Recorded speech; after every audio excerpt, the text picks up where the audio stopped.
Thank you to Squarespace for sponsoring today's video. From websites and online stores, Squarespace is the all-in-one platform to build a beautiful online presence. Hello friends, I hope that you've been well. If you missed my previous video from last month, I am starting a Zodiac portrait series. So last time I had started out with Capricorn, which you can see here, and you can watch the entire video back if you missed it. In that video, I talked pretty in depth about the actual process of using the different mediums. And so to avoid being repetitive back to back, I thought that for today's video, while we work on the Zodiac Aquarius, I thought instead of doing a play-by-play of the process again, I thought that I would switch up the topic and give you some tangible advice on how to make your art more interesting despite your skill level. I think this is something that will benefit many of you who feel like your artwork is just missing something, or you fall into the trap of just drawing your portrait or character on a plain background, but you feel like your skill set isn't up to par to achieve a more interesting illustration. And I hope that the tips I can provide for you will be something that you can implement that is less daunting than something abstract like just include a background. This is something that will be achievable, I think, for anyone despite where you are in your art journey. And what initially gave me the idea for this type of voiceover for this video was during a live stream, I believe, someone had asked me how I went about including certain elements in my illustrations without it feeling too busy or overwhelming, and that they really wanted to include more details and into their illustrations, but just didn't know where to draw the line or how to include them. So that is where all of my tips will come in for today. And the beauty of the tips that I'm going to provide today is that they have nothing to do with something that you need to develop a skill for necessarily. And what I mean by that is that you don't have to learn anatomy. You don't necessarily need to learn perspective. These are all things that, of course, require a level of skill in terms of visual aesthetic and an eye for implementing these things. But I think all of the tips I'm going to provide is something that you can start using right away. So without further ado, let's get into it. So I'm going to try and provide a lot of examples within this illustration, but also in general to give you guys context of how you can implement these things into your own illustrations. So number one is framing. So I have taken quite a liking to using framing in my illustrations. I think a lot of it has to do with my love of Alphonse Mucha and Art Nouveau. And so that was definitely a point of inspiration for this Zodiac series and for a lot of work that I've made in the past. And so for this particular illustration and for all of my Zodiac illustrations, I'm planning to give each of the portraits, these characters, a container of some sort so that they are set inside a frame. And so for this one, I of course decided to put her inside an oval shape, whereas Capricorn last month I had put her into like an arc kind of shape. And this is something that, again, you don't need a particular skill for. You just pick a shape and you put your character inside the frame. What I really like to do is have some part of the character break out of the frame as well, just to create another element of interest. So with Capricorn last month, I had the character's arms, like the elbows, sort of peeking outside of the frame. And then with this particular illustration, you can see in the top right hand corner, her hair is just breaking out of the frame a little bit. And for me, I just think that gives it's just a level of interest, but also helps kind of tie the character within the frame and bring the eye to the outside of the frame as well. I don't always have a background outside of the frame, but in this case, I decided to do so because I really wanted these illustrations to feel really full. And a great thing about doing this framing motif is that for me, it creates the perfect shape for me to use the illustration and translate it into a sticker. Since my Zodiac series, I'm doing it for my Patreon page, where each month everyone gets the print in a 4x6 format, and then they get a sticker of the matching portrait. But with the sticker, I get rid of the outer background and then just have the inner framing. So it helps me have like a perfect kind of outline for the stickers, which, you know, you got to think smarter, not harder.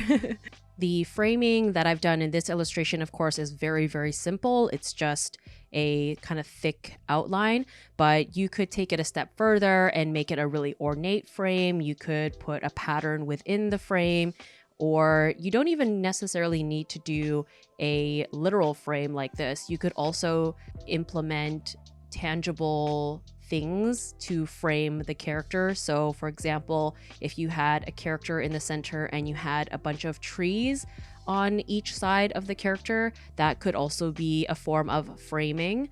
So that is just something to think about when you want to bring some kind of focus around your character. But before I continue on with the rest of the tips, I just want to take a moment to thank today's sponsor, Squarespace. As you probably know by now, Squarespace is a great website building platform that is perfect for a variety of creatives. Personally, as someone who creates illustrations as well as YouTube videos, a very useful feature that I have come across is that I can attach a link to the corresponding illustration on my gallery, which allows me to feature two pieces of content at once. This is especially helpful if anyone is curious about the materials or the process of a particular illustration. It can take them directly to the video, which is so quick and efficient. So if you're interested in launching your own website, head over to squarespace.com for a free trial. And when you're ready to launch, go to squarespace.com/imawonder for 10% off your first purchase of a website or domain. And back to the illustration. The second tip that I have is probably obvious, but I wanted to mention is color. So color is something that I get a lot of questions about as well, in terms of picking a color palette and how to choose colors that work together. I have to admit that I don't find color palettes my strong suit. And so I've mentioned this and showed in many previous illustration videos that oftentimes when I'm picking a color palette, I do it digitally on my iPad using Procreate first.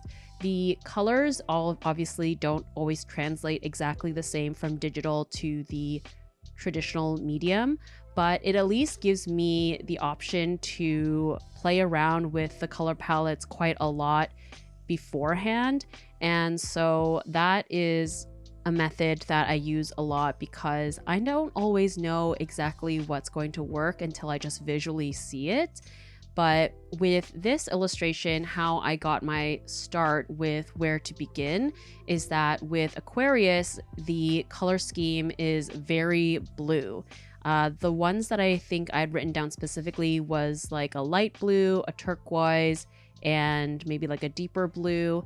And while I love a monochromatic color palette, I knew that with the rest of the Zodiac series, I wasn't gonna go for a monochromatic palette. So I definitely wanted to include something else to break up this color palette and just give it a little bit of more dimension beyond just using different shades of blue.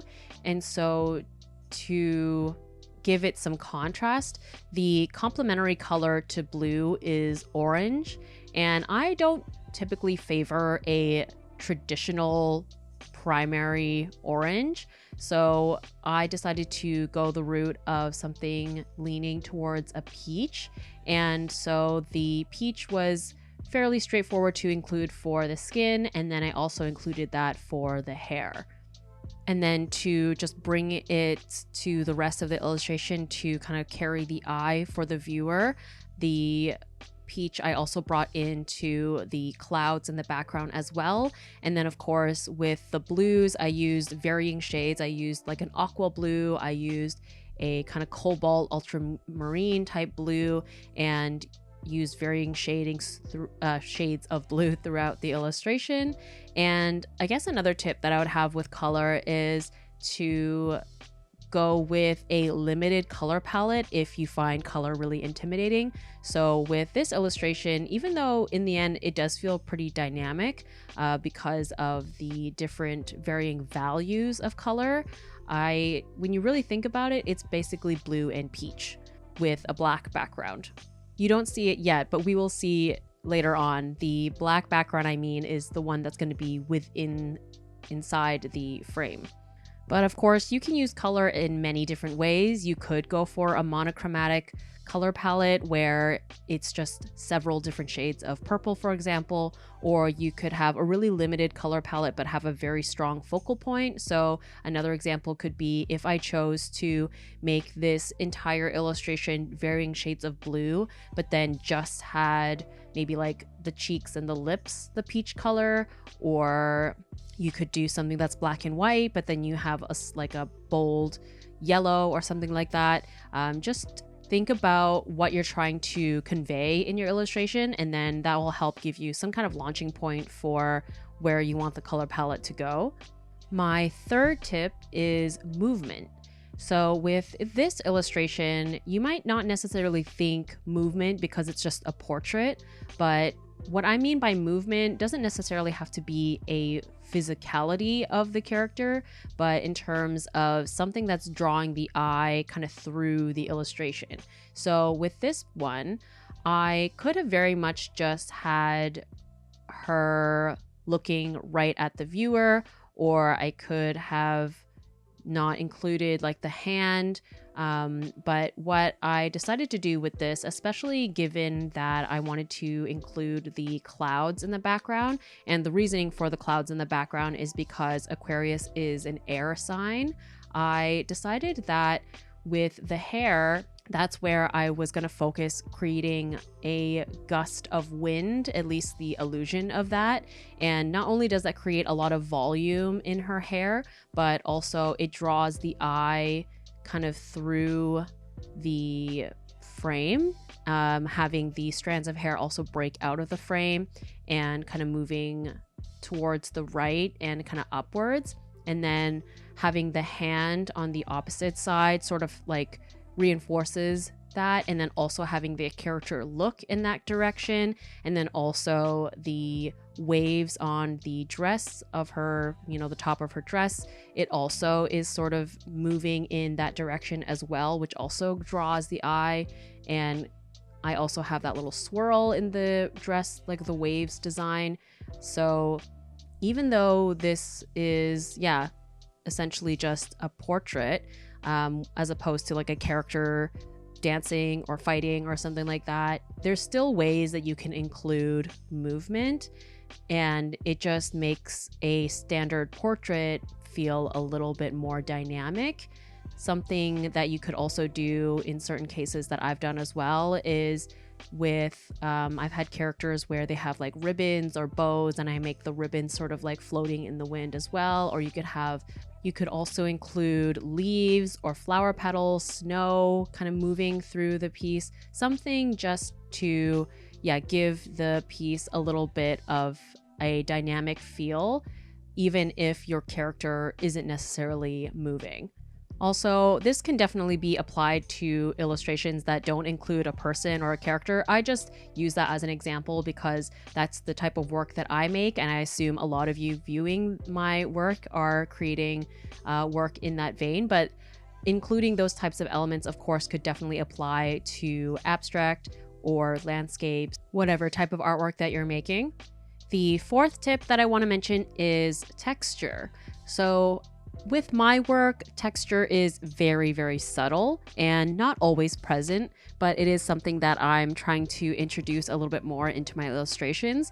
So if you've been familiar with my work for a little while, you'll know that my work is quite smooth in general for the most part, whether I'm working with watercolors, gouache, inks, markers, even colored pencils. My work generally, it's fairly blended, but something that I am wanting to include a little bit more is to highlight texture a little bit. So with these Zodiac portrait series, it is mixed media, so I'm generally using watercolors, acrylic wash, and colored pencil. And so with the series, I'm trying to let more and more of that colored pencil texture shine through and have other areas smooth where I want it to be, but it does create just a little bit more grit, and it really allows the viewer to see that it is just like made by hand. Obviously, texture is something that you can achieve with digital as well. I've definitely seen many amazing custom brushes out there that you can use to create texture in your digital work as well. But for me, as a traditional artist, I really want the viewer to see that it looks like it was made by hand, but still maintain that like polished, rendered kind of look that I generally just lean towards for my own work. And the thing about using hot press paper and using acrylic wash, both are just inherently very smooth, but including the color pencil texture more and more, it just gives that piece just a little bit of extra something. And so what I did for a lot of this illustration was I actually used the color pencil to do a lot of the line art, which I definitely don't do very often. And I think that it just creates like a different kind of vibe a little bit. And then, you know, certain areas are super smooth. So anyway, you can obviously use texture in a multitude of ways, and you could take it a completely like beyond what I'm doing and like really dig into it. I think Sophie McPike is an artist that also uses acrylic wash, but in a totally different way than I do. She really like embraces the texture and uses the paints super thick, so you can actually see the ridges of the paint strokes, and it's so delicious and satisfying to look at. For me, I just don't personally work that way for the type of work that I make, but I love seeing that kind of texture in other people's work. The fifth tip that I have is pattern. So you can see that with this particular illustration in the container of the framing background, I decided to do a pattern of raindrops, and it's very simple. It's just blue raindrops with a black background, but I do think that it just creates something more to the illustration to look at, and as opposed to if I just chose to make the background a solid black. And it also allows me to add an additional element to the illustration.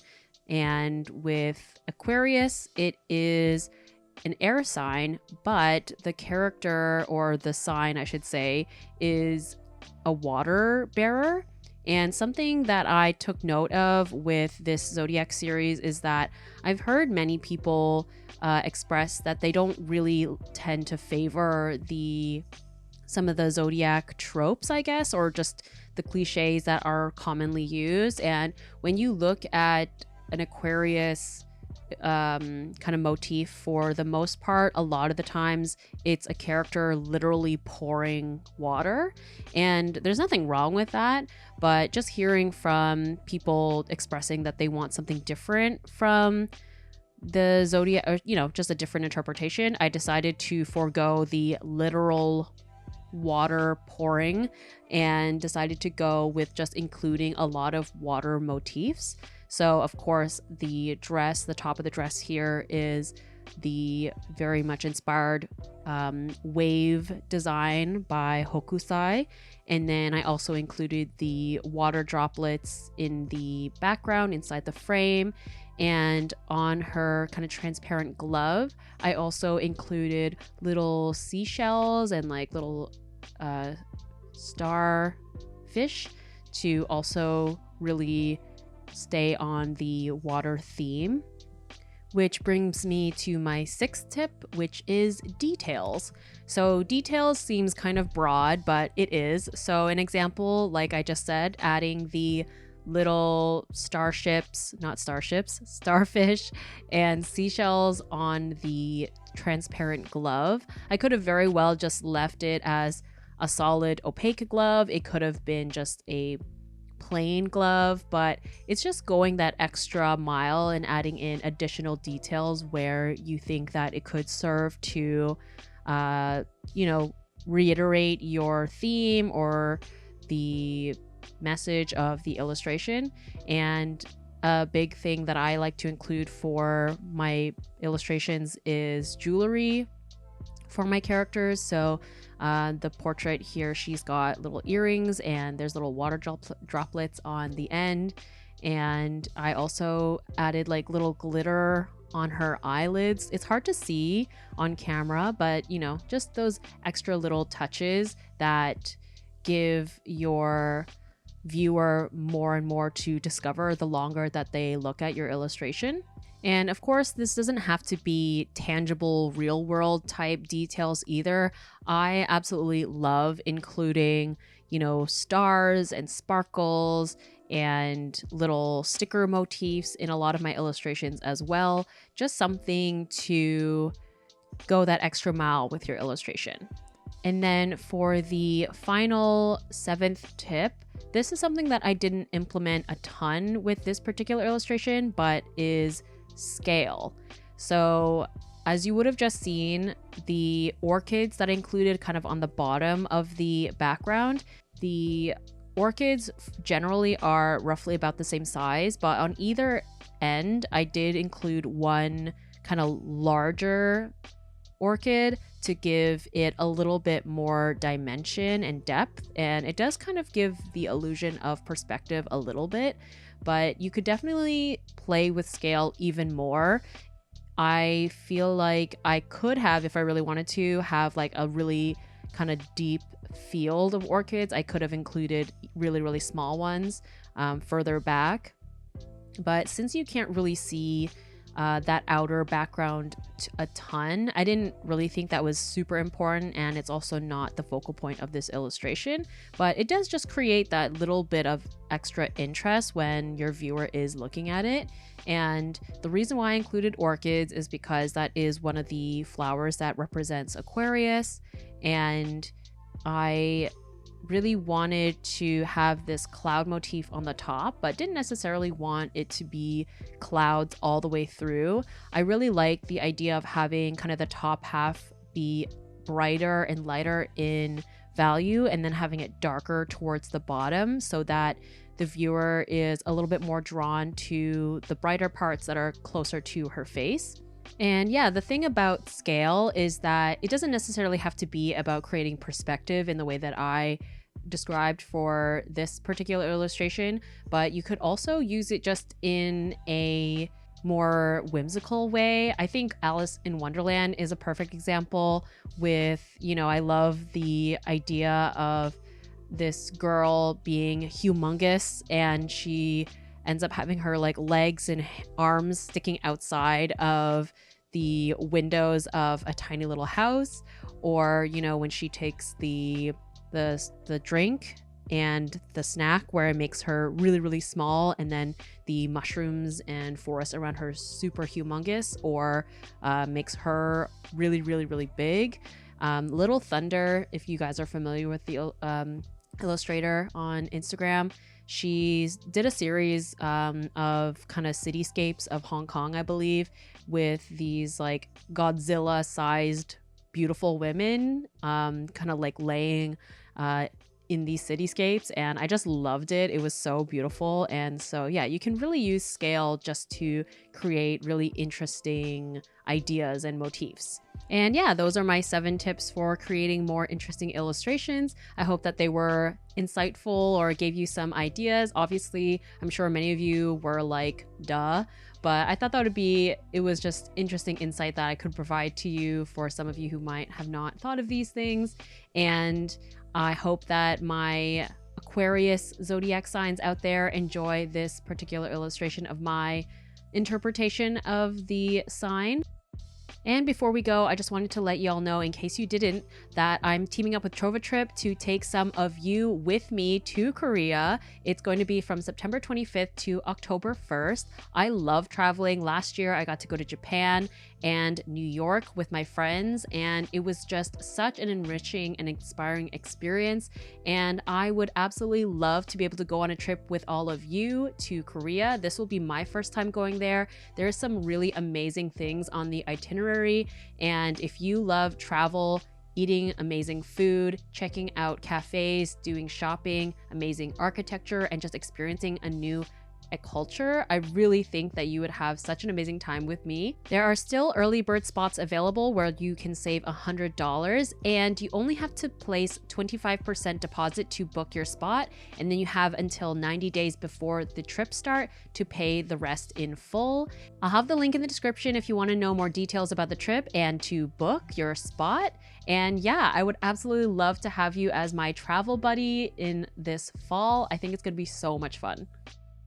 And lastly, I just want to mention that this is the artwork for the month of February for my Patreon page. So if you're interested in receiving this artwork as a postcard and or having the matching sticker, sign up anytime during the month of February and you will receive her in the mail. The sticker is going to have some holographic accents, which I think will look really, really cool. So yeah, that is it from me. I hope you have an amazing day or evening wherever you're at, and I will catch you in the next one.